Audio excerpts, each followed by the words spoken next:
When devices are part of a patient's care, healthcare practitioners have a built-in opportunity to educate patients using kinesthetic or tactile learning by doing hands-on activities. During telehealth sessions, healthcare practitioners can easily assess how a patient uses a device, such as a wireless insulin pump. Knowledge can easily be reinforced during these sessions with handouts and follow-up content.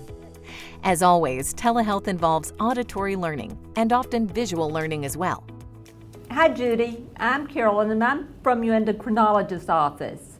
They had told me that you came in 3 days ago and they were able to get you set up with the sensor for your diabetes and also help you put the pod in place. And so we were following up today to see how you were doing with using this new equipment and also to help you put your own pod on.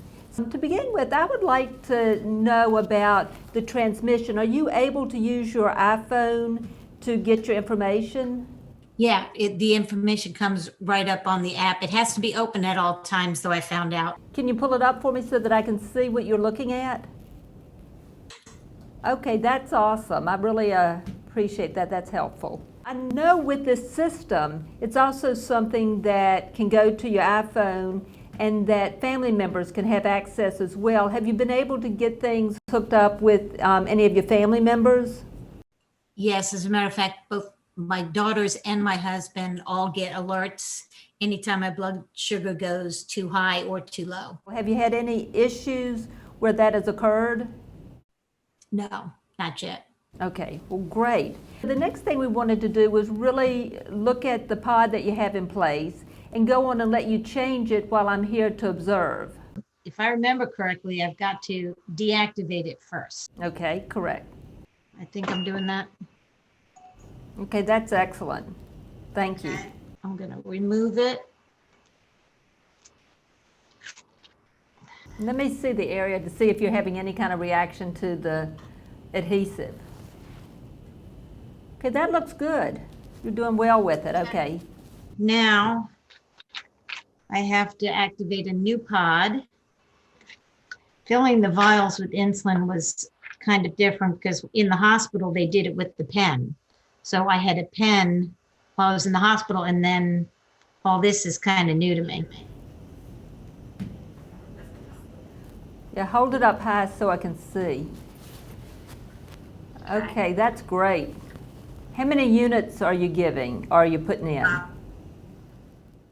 I'm putting in 200, which is the max. Okay, great. Could you hold it up a little bit higher so I can see? Okay. Okay, that's perfect. Boy, you're going to be able to teach people how to do it. We'll use you as one of our trainers. How about that? So now I have to put it next to the PDM.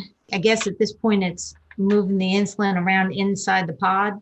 Okay, can you show it a little bit higher? Okay, so they have to stay together. Perfect. Do I have to use an alcohol rub every time? That would be a good idea. That's why they put it in there. Judy, I was wondering if you could show me how you clean the area with the alcohol swab. All right, said it's ready. So now I guess I can take off. Wait, are you getting ready to put it on your abdomen? Yeah, near the sensor. I'm really glad that we're having this session. You're putting it a little too close to the sensor. So what we would like for you to do is go in and put it on the other arm. Okay. So if you could, clean that area with the alcohol swab, that looks really good. You are cleaning from the inside out, and you don't want to go back in because that will cause some cross-contamination. But you need to give it a second so that the alcohol has dried. Is that enough time? I think so. Go ahead.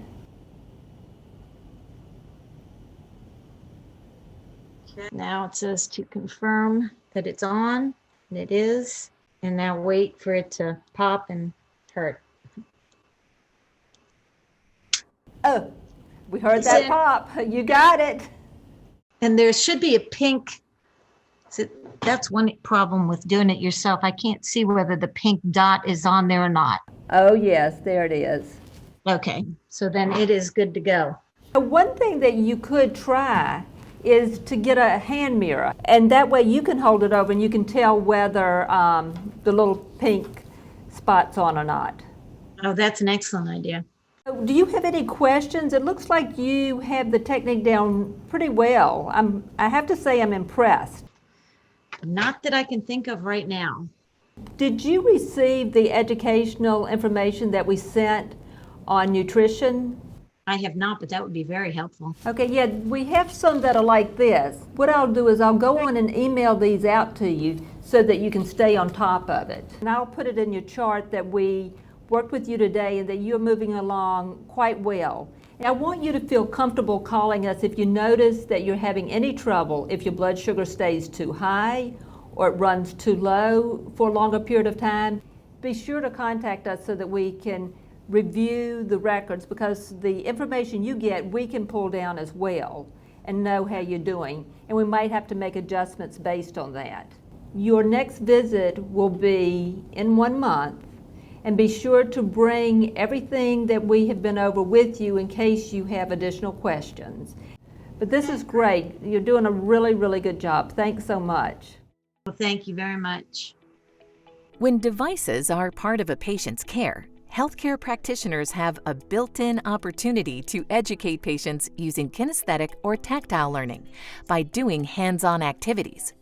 During telehealth sessions, healthcare practitioners can easily assess how a patient uses a device, such as a wireless insulin pump. Knowledge can easily be reinforced during these sessions with handouts and follow-up content. As always, telehealth involves auditory learning and often visual learning as well. Telehealth and technology can work together to enhance day-to-day management of chronic conditions like diabetes, many of which involve the use of a device. Having a patient demonstrate how they do something through kinesthetic or tactile learning can help. So think about how you can tailor patient education during your next telehealth session based on the information you need to convey and a patient's preferred learning style.